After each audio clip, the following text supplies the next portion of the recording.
إليك يا رب. طوبى للأم التي ولدتك وأرضعتك. بل طوبى للذين يسمعون كلام الله ويطيعونه.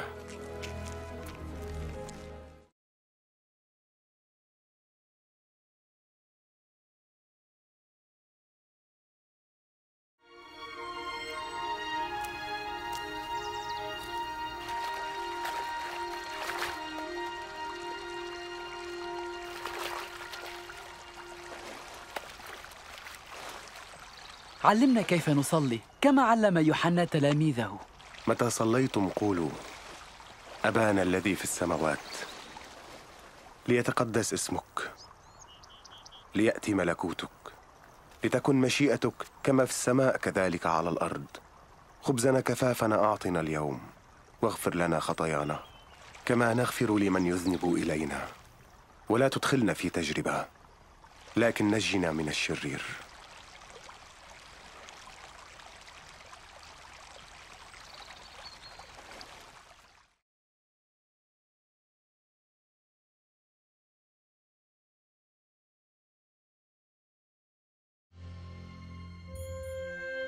في الكتاب المقدس يعلن الله أن المسيح سيأتي ليكون مخلص هذا العالم،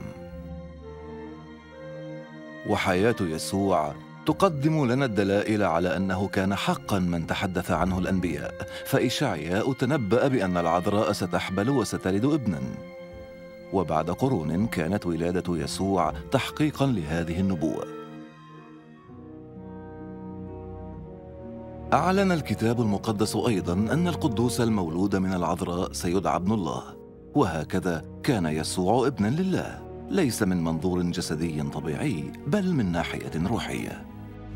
ونحن نرى هذا واضحاً في الكيفية التي عاش بها يسوع حياته، إذ شفى المرضى وغفر خطاياهم وردهم إلى الله، واعداً إياهم بنصيب في ملكوت السماوات، ثم قدم نفسه ذبيحة للتكفير عن خطاياهم، وقام ثانية قاهراً الموت.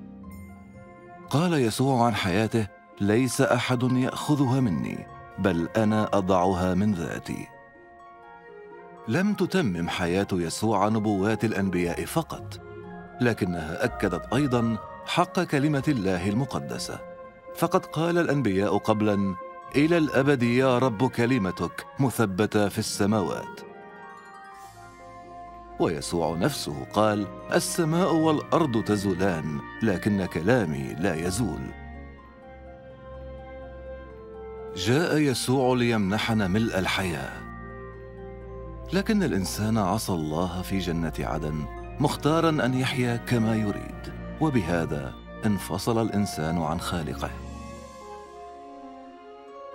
يعلن لنا الكتاب المقدس أننا جميعاً أخطأنا، ويعلن أن عقاب الخطية هو الموت، أي موتاً روحياً بابتعاد أبدي عن الله. لكن كما قدم الله لإبراهيم ذبيحة كبش عوضاً عن ابنه، هكذا أرسل الله يسوع المسيح ليموت بدلاً عنا. وهكذا أصلحت حياة يسوع وموته وقيامته العلاقة بين الله ومن يؤمنون به. وأولئك من يتبعون يسوع لا ينالون فقط غفران الخطايا، لكنهم قد نجوا أيضاً من دينونة الله الأبدية، ضامنين لهم مكاناً في الفردوس مع الله إلى الأبد. يقدم لك يسوع اليوم حياة جديدة وخلاصاً من سلطان الخطية، وهذا لا يعني اتباع دين جديد، لكنه إيمان بعمل يسوع الذي قال: ها أنا واقف على الباب وأقرع، إن سمع أحد صوتي وفتح الباب أدخل إليه. وهذا يعني أيضاً اللجوء إلى الله، واثقاً أن يسوع سيدخل حياتك غافراً خطاياك ومغيراً إياك إلى الإنسان الذي يريده. ولا يكفيك أن توافق فقط على ما تسمع الآن أو أن تختبر شعوراً عاطفياً، فنحن نقبل نعمة يسوع بالإيمان تعبيراً عن إرادتنا هذه. وحين تكون على استعداد لاتباع يسوع المسيح، فيمكنك عندها أن تخاطبه شخصياً من خلال صلاة بسيطة. قد ترغب الآن بأن تسلم حياتك لله. إن رغبت بهذا، فيمكنك أن تصلي هذه الصلاة بصمت في قلبك. أيها الرب يسوع، أنا أحتاج إليك. أشكرك لأنك مت على الصليب لأجل خطاياي. أعترف الآن بخطاياي وأتوب عنها. أنا أفتح الآن باب قلبي وأقبلك مخلصاً ورباً.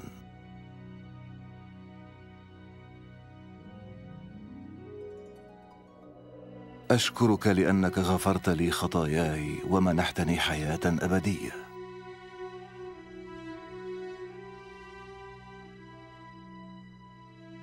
اجعلني ذلك الإنسان الذي تريدني أن أكونه، بينما أصبح واحداً من أتباعك. آمين.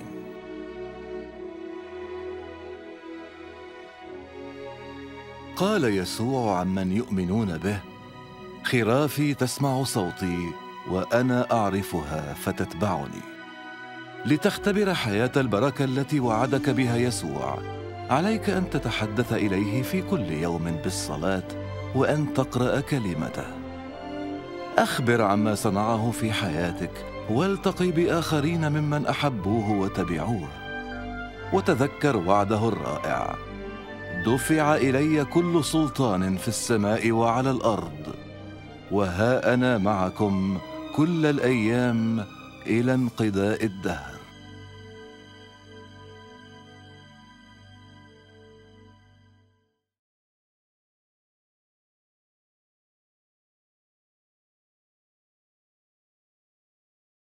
Nous avons besoin de toi, maître. Heureuse est la mère qui t'a porté et allaité. Heureux plutôt ceux qui écoutent la parole de Dieu et qui l'observent.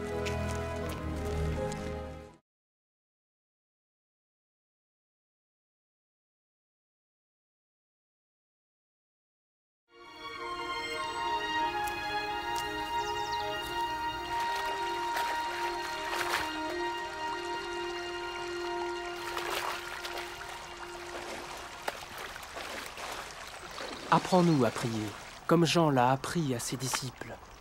Quand vous priez, dites: Notre Père qui es aux cieux, que ton nom soit sanctifié, que ton règne vienne, que ta volonté soit faite sur la terre comme au ciel. Donne-nous chaque jour notre pain quotidien. Pardonne-nous nos offenses, comme nous pardonnons aussi à ceux qui nous ont offensés. Protège-nous contre la tentation et délivre-nous du mal.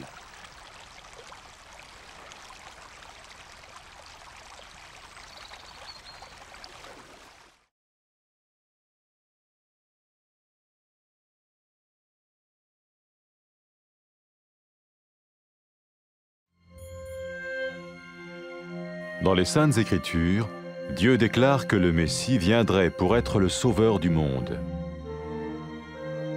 La vie de Jésus prouve qu'il est bien celui dont les prophètes avaient parlé. Ésaïe a prophétisé que la Vierge deviendrait enceinte et qu'elle enfanterait un fils. Des siècles plus tard, la naissance de Jésus accomplissait cette prophétie.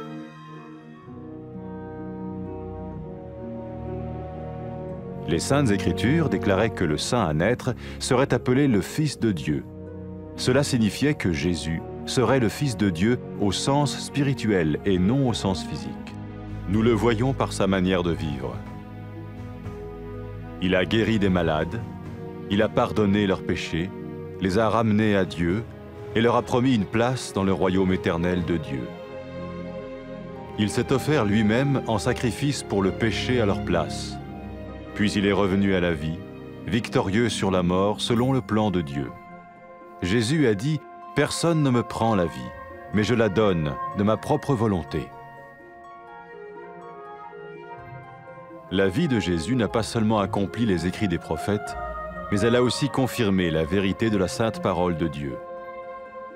Les prophètes avaient écrit: « Ta parole, ô mon Dieu, est parfaite, elle dure à toujours. » Jésus lui-même a dit: « Le ciel et la terre disparaîtront, tandis que mes paroles ne disparaîtront jamais. » Jésus est venu pour nous donner la vie dans toute sa plénitude. Mais quand l'homme a désobéi à Dieu dans le jardin d'Éden, Il a choisi sa propre voie et ses actions l'ont séparé du Créateur.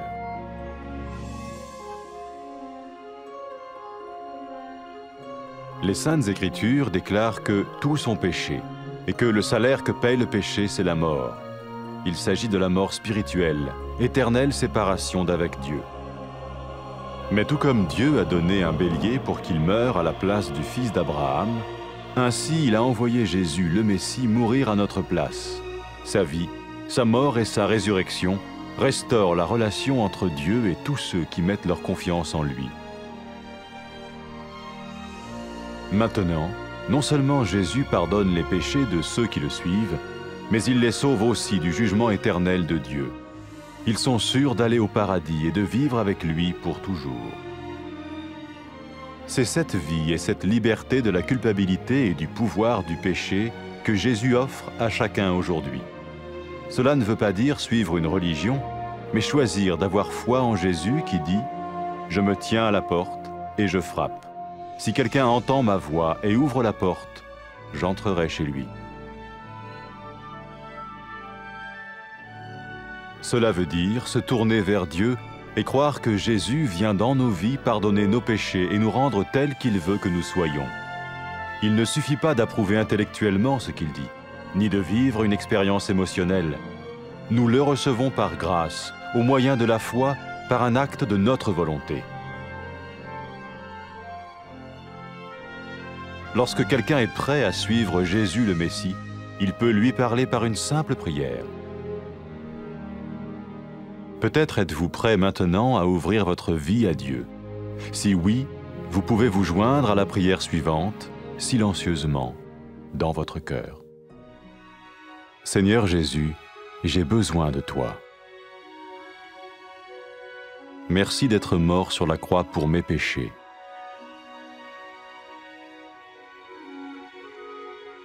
Je confesse mes péchés et je m'en repens.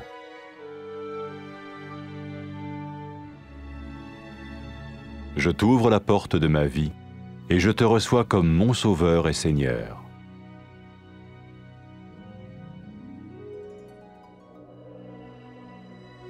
Merci de me pardonner mes péchés et de me donner la vie éternelle.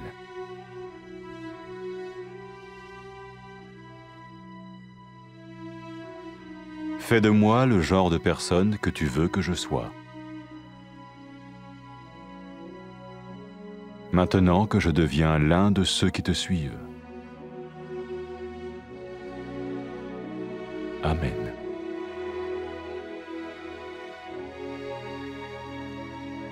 Jésus a dit à propos de ses disciples, « Mes brebis écoutent ma voix, je les connais et elles me suivent. » Pour expérimenter la vie en abondance promise par Jésus, ceux qui le suivent parlent à Dieu chaque jour dans la prière et lisent ou écoutent sa parole. Ils parlent de lui à d'autres personnes et rencontrent régulièrement ceux qui l'aiment et le suivent. N'oubliez pas sa merveilleuse promesse. « Tout pouvoir m'a été donné dans le ciel et sur la terre. Et sachez-le, je vais être avec vous tous les jours jusqu'à la fin du monde. »